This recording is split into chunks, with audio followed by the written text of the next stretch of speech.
introducing Her Excellency. So Her Excellency Miss Iona Thomas was appointed as the British High Commissioner to New Zealand and Governor of the Pitcairn Islands in August 2022. Before commencing her role in Wellington, Iona was political counsellor at the British High Commission in Islamabad, where she was responsible for domestic and regional politics, counter-terrorism, and justice and home affairs. Wow, look at that.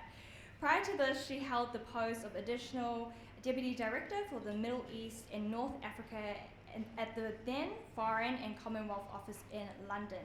She served as the Deputy Head of Missions in Tripoli from 2015 to 2017 and was responsible for re-establishing the UK's permanent presence in Libya, for which she was awarded an OBE.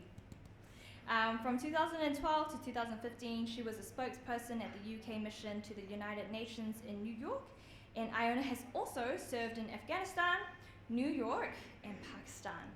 Previous roles in London included the Private Secretary to Baroness Awarsi and the head of Afghan political team. And before joining the Foreign, Commonwealth and Development Office, Iona worked in the Department of Communities and Local Government as a private secretary to the Secretary of State and on counter-terrorism as well.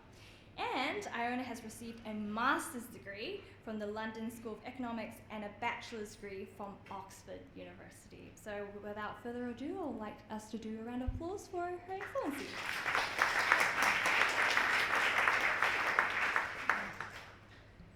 Thank you very much.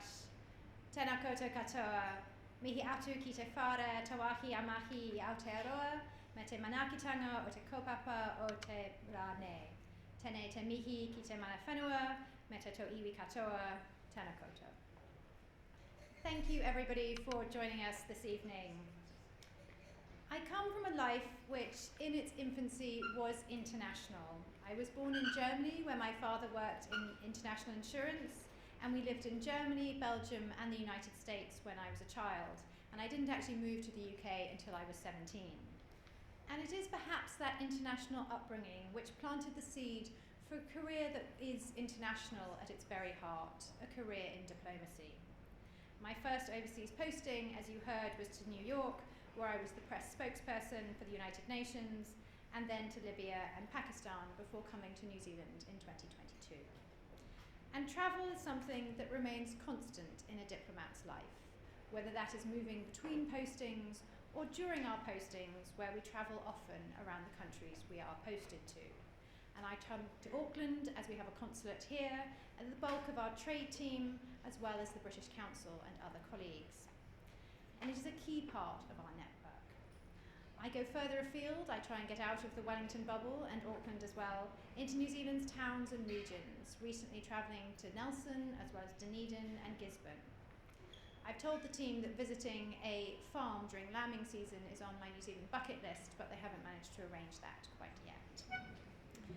And in a visit to Nelson last month, I had the opportunity to speak to a group of young people about my role as High Commissioner, to try to explain to them what it is that I do and my team, and why it's important in today's world. And the why is what brings us here today. The increasingly unstable and chaotic world can seem far away when speaking to people in the vineyards of Marlborough or the mountains of Central Otago, but the impact is very relevant and immediate than it might initially seem.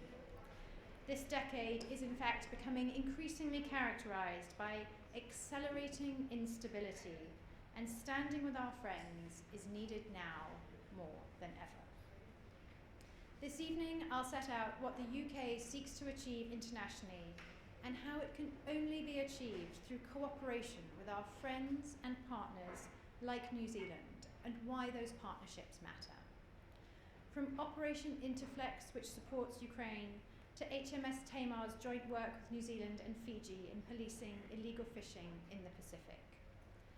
As we discuss these issues, let us remember the words of the British parliamentarian and philosopher from the Georgian era, Edmund Burke, who said, "No one could make a greater mistake than he who did nothing because he could only do a little."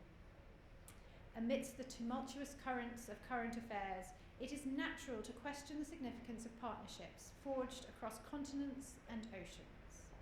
as we confront an array of complex challenges, from geopolitical tensions to climate crises to the ongoing conflict in Ukraine and the Middle East, the answer becomes abundantly clear to me. The relationship between New Zealand and the United Kingdom is a beacon of stability, friendship, and cooperation and shared values in this uncertain world. Geographically, of course, the UK and New Zealand are far apart. However, the connections linking us form the bedrock of shared friendship and a shared aspiration to achieve greater things. New Zealand is not too small, not too far removed to make a difference on the world stage. By existing in a global web of partnership, it has made and continues to make a difference on the world stage. Our people are intertwined, sharing in the lives of both nations, bridging distances with bonds of kinship and understanding.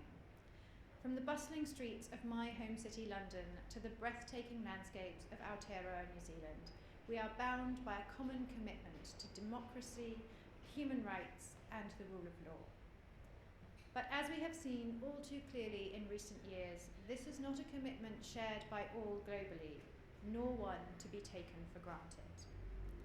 Russia's illegal invasion of Ukraine violates all norms of democracy, human rights, and the rule of law. The Ukrainian people have been living a life that is a result of one nation abandoning those principles that we are committed to. Families devastated, cities leveled, and lives irrevocably changed.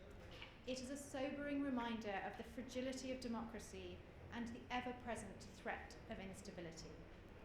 The need for collective action and unwavering support from allies has never been more pressing. Russia abandoned any pretensions of being a responsible global power by opting to break the most fundamental of international rules and seeking to conquer its neighbours' territory.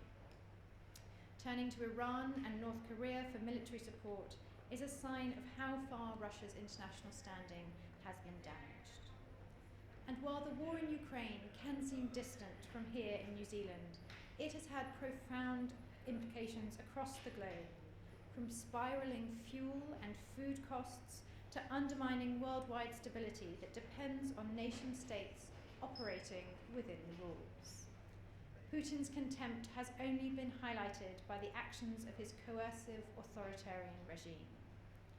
I am proud of the work that the United Kingdom and our partners have done to stand against that aggression and of the way that New Zealand's government and people have supported Ukraine.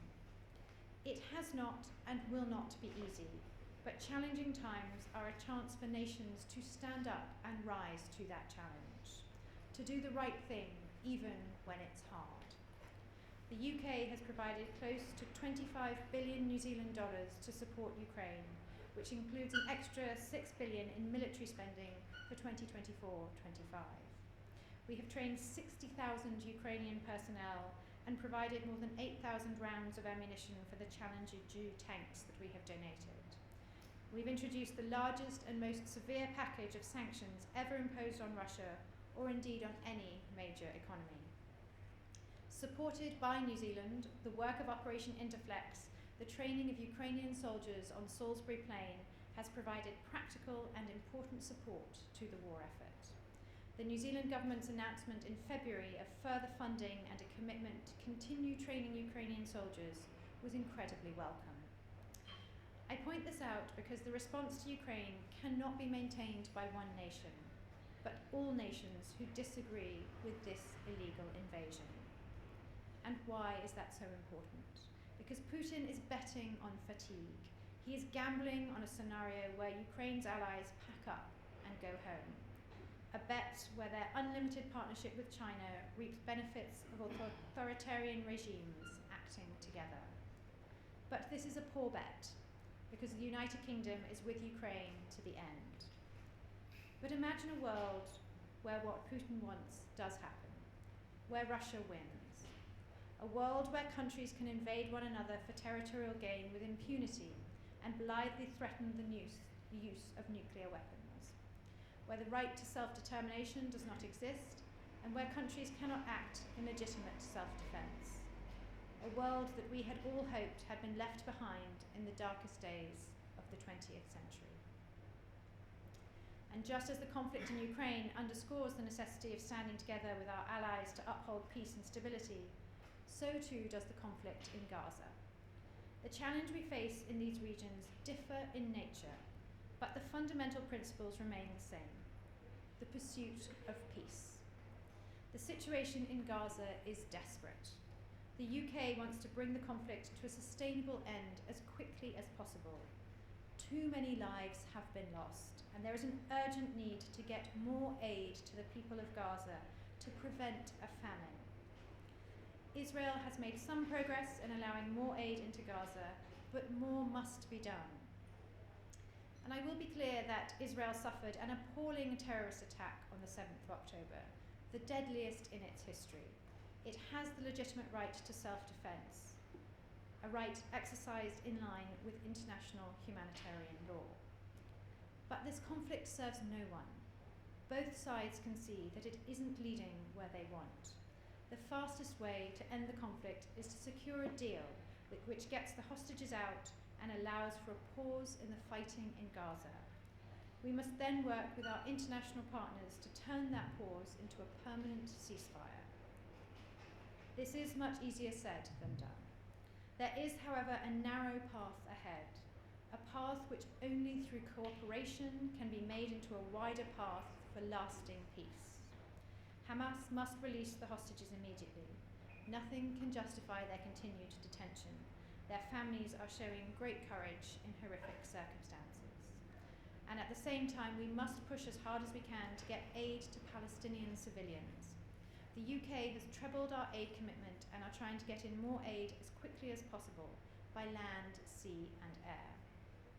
New Zealand has played its part with nearly $20 million being donated so far since October. And we must support a deal which would secure a pause in the fighting and de-escalate the situation in the wider region. This builds momentum towards a lasting peace, where Hamas cannot threaten Israel and where there is a credible and irreversible pathway towards a two-state solution. We must give the people of the West Bank and Gaza a credible route to a democratic future, a Palestinian state, Palestinians governed by Palestinians, a Palestine rid of a terrorist regime, and an Israel that is safe and protected. That is the goal we are aiming for, a goal that can only be achieved together with our friends and partners around the world. As we continue to confront the urgent humanitarian crisis in Gaza, we are reminded of the broader complexities of global security and the necessity of coordinated efforts to address them. The situation in Gaza highlights the imperative need of international collaboration to resolve conflicts and promote stability. Just as the situation in Gaza underscores the importance of immediate action, the challenges in the Indo-Pacific demand a strategic and collective approach to uphold stability and promote shared prosperity. The region has become a critical arena for navigating complex strategic rivalries, economic opportunities, and threats. We know that the biggest existential challenge to the Pacific Island countries is climate change. The impacts of climate change affect livelihoods, health, even the very territorial integrity of these countries. Let's take Tuvalu, where it is estimated that by 2050, half of the land area of the nation's capital will become flooded by tidal waters. No country is large enough to tackle this alone, and no country is too small not to make a difference. The UK has taken ambitious action domestically. Earlier this year, it was officially confirmed that the UK had halved its emissions between 1990 and 2022, the first major economy to achieve such a reduction. In this, we have proved that cutting emissions does not have to have an economic cost. The UK is committed to reducing emissions further with a target of 68% below 1990 by 2030 and net zero by 2050. While I'm proud of the UK's achievements, tackling climate change takes a global effort.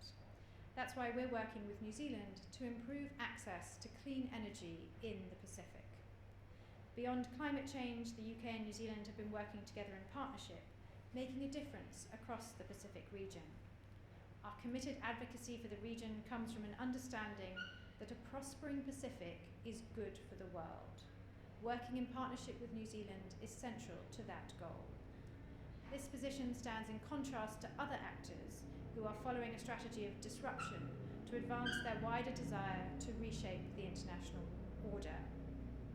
HMS Tamar, a Royal Navy ship, recently undertook several patrols with the Royal New Zealand Navy and Fijian Navy to counteract illegal fishing in Fijian waters. In contrast, fishermen from the Philippines have been harassed by Chinese vessels in the South China Sea. This threatens key principles and laws such as the UN Convention on the Law of the Sea that underpins peace and global trade. A partly funded UK scheme has seen Pacific Island country police forces spend time here in New Zealand learning how to deal with tackling corruption. The Pacific will be centre stage on the challenges we face, a unique era-defining opportunity for the region when it hosts the Commonwealth Heads of Government meeting later this year.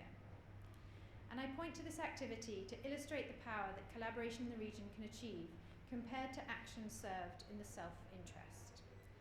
As such, there is a fundamental need for collective response that upholds international norms and the rules-based order that we have all worked so hard for over generations.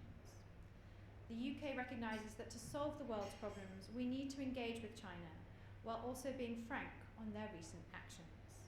We have our eyes open on this. In a speech last week, the UK Foreign Secretary talked about how our future prosperity is only possible through our security and defence of the rules-based order, where one supports the other in creating a brighter future. And it is in this context that I would like to address AUKUS. I know it has been the subject of much discussion recently. So I will start by stating what AUKUS is not. It is not an alliance. It is not aimed at any one country, and it is not our intention to provoke anyone. AUKUS is not a breach of nuclear non-proliferation agreements. So what is it? AUKUS is a trilateral defence and security partnership focused on joint capability development and technology sharing between the UK, the USA, and Australia. It is designed to support and promote stability in the Indo-Pacific region. It will provide Australia with nuclear-powered but conventionally armed submarines. Australia has been clear that as a non-nuclear weapon state, they do not and will not seek to acquire nuclear weapons. We are developing suitable safeguards and verification approach in consultation with the IAEA that delivers on our commitment to see the highest non-proliferation standard, an engagement that has been commended by the IAEA. While AUKUS Pillar 1 will remain trilateral, we have always been clear that AUKUS partners would seek to cooperate with third country collaborators on Pillar 2 in due course. We deeply value our enduring close partnership with New Zealand, and as Foreign Minister Winston Peters and Defence Minister Judith Collins commented recently, we will continue our engagement to discuss where New Zealand might have an interest in collaboration. AUKUS is founded on a belief in a world that protects freedom and respects human rights, the rule of law, the independence of sovereign states, and the rules-based international order. Our goal is to support a free and open Indo-Pacific, where sovereignty and territorial integrity are respected and states can make choices free from coercion, disinformation, and interference, and disputes are peacefully resolved. As we navigate through a landscape fraught with challenges, it is essential that we reaffirm our commitment to collective responsibility for security and stability in the region. Within and beyond this region, we are working towards a goal of stability and prosperities where countries can trade with one another and work towards common goals. The UK-New Zealand Free Trade Agreement is a perfect example of that potential, a gold standard agreement that is acting as the launchpad for our two nations to prosper. Beyond borders, we see conflict, complexity, and tension through cyberspace and the rapidly changing AI environment. In the UK, actors affiliated with China have hacked our parliamentarians and the UK Electoral Commission. New Zealand has publicly confirmed that it too has suffered similar intrusion. The UK AI Summit last year, the first of its kind, put into view the scale of both the opportunity and the risk that artificial intelligence presents. The Bletchley Declaration marked the beginning of that global conversation. Next week, the UK and the Republic of Korea will host the AI Seoul Summit, which will again bring together leading AI nations from around the world, as well as CEOs of the world's largest frontier AI companies and the field's most eminent experts. The summit comes at a critical time for the technology, with increasingly capable and advanced AI models expected to be released. Both New Zealand and the UK recognise the interconnected nature of cyberspace and the importance of working together to address common challenges, and this is going to be one of the most important future areas of collaboration. I started this speech hoping to make the case that in today's world, standing with our friends is needed more than ever. We live in a complex world where there is no simple answer to our future. In a rapidly evolving world which stands at a crossroads, the imperative needed for collaboration between New Zealand and the United Kingdom has never been clearer. It is not simply enough to just acknowledge the importance of cooperation. We must embrace it and act together. Our world is an interconnected landscape, or in this region, more aptly, a seascape. For it to thrive, it requires collective commitment to uphold the values of democracy, human rights, and prosperity. The protection and advancement of the ideals we hold dear cannot be done by one nation alone, nor can it be led by one country alone, but in a web of partnership that spans the globe. Indeed, those ideals call out for collective responsibility at the heart of them. Why is it important to stand with our friends more than ever? A more stable world is a more prosperous world, a world that trades freely with one another, a world that works together for peace, a world where each country plays its part for the collective good. Let us heed the wisdom of Edmund Burke, who reminds us that even the smallest actions can catalyse a prosperous future.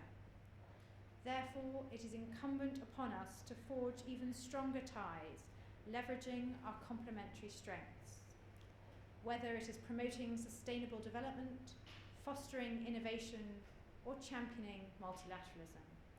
Collaboration between the UK and New Zealand is not just advantageous, it is imperative. Together, united in purpose and with determination. In the coming years, as the winds of change continue to blow, let us embark on that journey together. Kia pai tō rā koutou. Thank you.